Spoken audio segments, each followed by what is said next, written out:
Ake namhlanje sivusane okulandelayo. Impilo esiyiphilayo yenza imizimba yethu ingakwazi ukulwa nezifo. I-stress-ke level esicompromise-a mese esehlisa amandla amasosha omzimba. Ngabe i-stress siyini noma i-stress sibangwa yini? I-stress ukuthi into eyenzeke izolo noma eyenzeke emasonweni amabili adlule, kungaba unyaka, abanye ngabe iminyaka eyishumi. Umuntu usabambe loo nto ukuthi yangiphatha kabi. Yilokho okubanga ukuthi sibe nento esiyibiza nge-stress ngokolimi lwasemzini. Bese kuba khona i-anxiety. Yona ibangwa yini na? Ukuthi uthi ulapha ubucabanga into engakenzeki, uyenze emqondweni wakho iphile ukuthi kodwa eminyakeni emibili ezayo kuyobe sekunje, uqale uyilungiselele. Ngisho ikusasa le uma ucala ikusasa uzokwenzani, you are anxious about tomorrow, okubangela ukuthi ungakwazi ukuphila kulesikhathi okuso. So into ongayenza ukuze ugweme ukuthi amasosha akho omzimba angasebenzi ngokuphelele, ukuthi uzame ukuphila kulesikhathi okuso. Asithi nje mangabe usebenza ema-office, masufika e-office umsebenzi ophambi kwakho kuphela ufuna ucabange ngawo, futhi awucabangi ngokucabanga uyawenza. Ungathi uhleli ubucabanga ukuthi ntambama uyofika ulayini wamatekisi ungakanani, ucabanga into ekhaya mawufika uyofika wenzeni, ngoba usaphili lesikhathi ophila kusona. Asifunde ukuphila la sikhona. Mangifika endaweni yokuhlabula ngisebha umphuzi nje. Mangishayela imoto ngingu-driver. Ngeke ngithi ngisuke eThekwini ngiye eGoli, ngakafika naseMaritzburg sengicabanga ukuthi eGoli ngiyofika ngo-4 noma ngiyofika eGoli kwenzeke lokhu nalokhu. Izinto ey'banga yona i-anxiety engenzeka ngosuku olulodwa, ngoba uthi ulapha ube an hour or more ahead of you. Uma ukuhlanganisa-ke le stress ngento esemuva, uphinde ube stress ngento esazokwenzeka neyenzekayo manje, bese kuyahlangana. Umuntu lapho usuke ese-depressed-ke manje, okuyisifo esiyingozi kakhulu ebantwini. So i-stress ne-anxiety umehluko wakhona akulula ukuthi ude uland lana ngihamba nge-stress ngiphele la, i-anxiety ihambe iphele la. I-depression-ke yona isuke isiyi-combination. Uthola ukuthi manje umuntu usegula ngale ndlela ukuthi akasakwazi nokucabanga. Uhlangane into zombili ekhanda kuye waphenduka isifo. And i-depression nayo iyi-chronic disease. Izifo ey'bizwa ngama-chronic, izifo ezakhiwa umzimba ngaphakathi.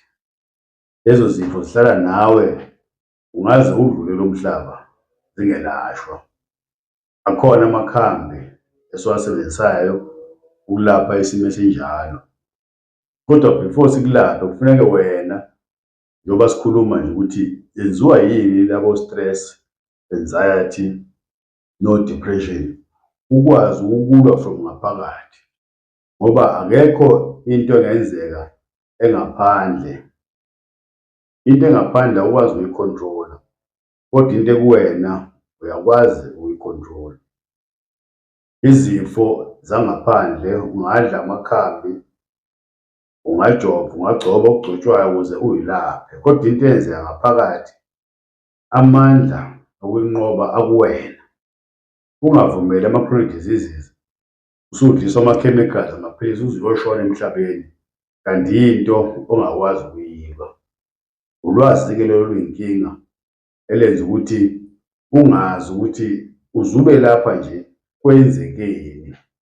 Yikho neBhayibheli lisho ukuthi abantu bami bayabhubha, ngakho ukuntula ulwazi. Uma ukwazi lokhu esikhuluma ngakho, kuyoncipha izinga lama-chronic diseases. Futhi konke lokhu esikhuluma ngakho okufanele sikwenzile thina ukwazi ukuthi kufuneke siphile kulesikhathi esikuso Uma usenjabulweni, jabula ngokuphelele, ungathi ujabule kanti ekhaya ujojile, ukuthi ujabula ngala ubucabanga emuva. Uma uphila eMzansi Afrika ngoba ufuna impilo engcono oyibona komabonakude kwi-social media, ukuthi uphila la ufuna ukuphila impilo engeyiyo yakho. Konke lokhu kuyakukhoza i-stress. Ufuna ukuyifanisa nomakhelwane, ufuna ukuyifanisa ney'ntanga zakho ngento abanazo, ugcine ungasakwazi ukuphila.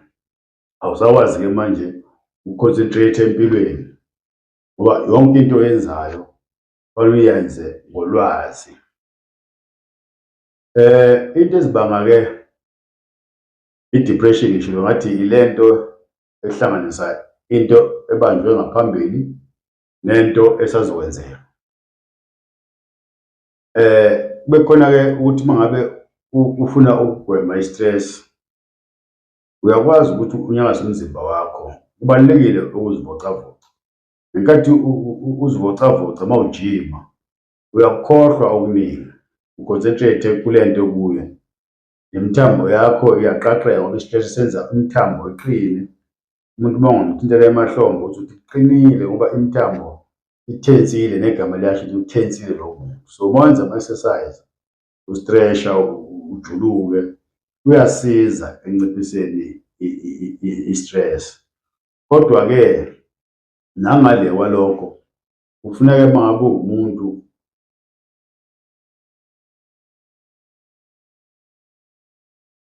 uwumuntu kufuneke uwazi umzimba wakho, uzame nokugwema izinto ezikuphatha kambi. Asithi nje uma uhleli nabantu abaningi, mhlawumbe awukhululeki, bagweme abantu abaningi. Mhlawumbe nomngani uthi uma ngabe nihleli naye akubhulishe, mgweme lowo mngani ngoba lento ey'ncane ezenzeka kuwena ziyasikhoza i-stress, kodwa wena ungaboni. Ukonekta iy'tolo, uma kukhala ifoni ubone le namba ey'kweleti, kukhona uthi uyayiziba wena, kukhona ukunyakazayo ngaphakathi wena, kulimazani njalo umzimba wakho. Khona umuntu ongamthandi kodwa mase kubizile, noma ngabe umzali lo, noma ngabe umuntu omdala, uma kumele ekubize bekhona into eshoda awufuni ukuya kuyena, zama ukuthi ungayi ngoba i-stress akulula ukusazi. And abantu aba-highly stress, noma kuthiwa awukho highly stress, umuntu o-stress nje ugcine sephethwe i-stroke. I-stress emzimbeni singa-treat-wanga si-end-up-a umuntu esebanjwe isi-stroke, sesiyogijima ukuthi ukhahlelwe impundulu, senze konke ngako. Kanti umuntu nje khona into emphethe kabi, ngabe uhlutshwa iy'ngane zakhe, umuntu omdala, ngabe mhlawumbe khona into emphethe kambi angakwazi ukuyikhuluma. Enye into ebanga ukuthi sibe stressed naye leader uzone-stroke ukuthi uma sifuna usizo, mhlawumbe ufuna umuntu ozoku-advise-a, asingahambi ngokwamatayitela ukuthi ngoba ngikhulume nomfundisi uzongisiza, ngoba umfundisi uqashelwe ushumayela, hhayi ukululeka abantu ngabengqondo.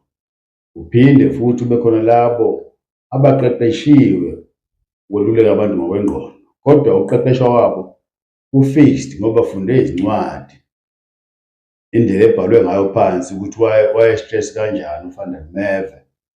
Akujwayelekile kuthiwa ufana futhi waye-stress kanjani ngoba umzimba womuntu wase-Afrika nomuntu wase-Asia nowase-West ayifani. So lento esiyifundayo ungathembi kakhulu ukuthi ngoba nakhu umuntu ukuthi uphethe i-qualification uzokululeka kwengqondo ngoba kululeka based entweni ayifundayo. Ngelishwa-ke esikhathini sanamanje asisenabantu abadala esikwazi ukukhuluma nabo, noma kuthiwa akaze alibhade esikoleni, kodwa unakho ukululeka nokuthembisa ukuthi lento ezinje ziyenzeka, zike zenzeka ngaphambili, uzodlula nawe esikhathini. Kanti laba abaqeqeshiweyo ba-complicated for you, bazokwenzisa izinto ozothi uma uqhubeka uzenza kube ngathi lapho-ke manje ikhanda liduma khona kakhulu. Khona abantu abathi uma beku-depression banikwa amaphilisi, bathi uma bewadlile baphenduka amazombi.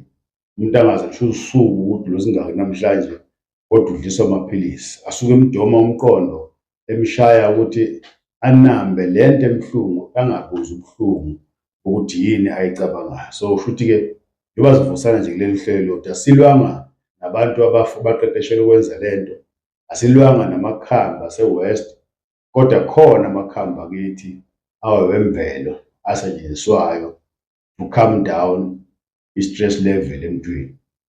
Khona i-stress siyingozi kakhulu, lelo gama elikhulu elisetshenziswayo athi umuntu am-stress. Leli anxiety asilazi kodwa siphila kulona. Uma sidlala iy'tokofela nje i-beginning of anxiety ukuthi ufuna udlala isitokofela ukuthi kuphela unyaka bekuno-20,000 khona ngizohamba ngokwakha ngokwenza 1, 2, 3 ngale mali. I-anxiety-ke le uma kungasenzeki ukuthi ubani ushawe i-stroke ngoba imali ebeyifaka ayiphumelelanga. So i-stroke ne-anxiety kuhlangene kubanga i-depression ukuthi ungayitholi i-answer, mhlawumbe nawe uzwa iy'ndaba ezimbi akube uzokululeka ngokwengqondo, ugcine lapho usu-depressed, okuyisifo esiyingozi kakhulu esingaphelela kuphi na ukuthi udlule lo mhlaba esiphila kuwona. Bantu benkosi, ngicabanga ukuthi-ke kuyosiza ukuthi mangabe ubuka lolu hlelo usubscribe, ulike ukuze sikwazi ukuqhubeka ukuzivusane njalo. Asifundisi la, umuntu onsundu akafundiswa, uyavuselela ngoba konke akhe ngikushoyo akuyona into eshwamayo, uyayazi.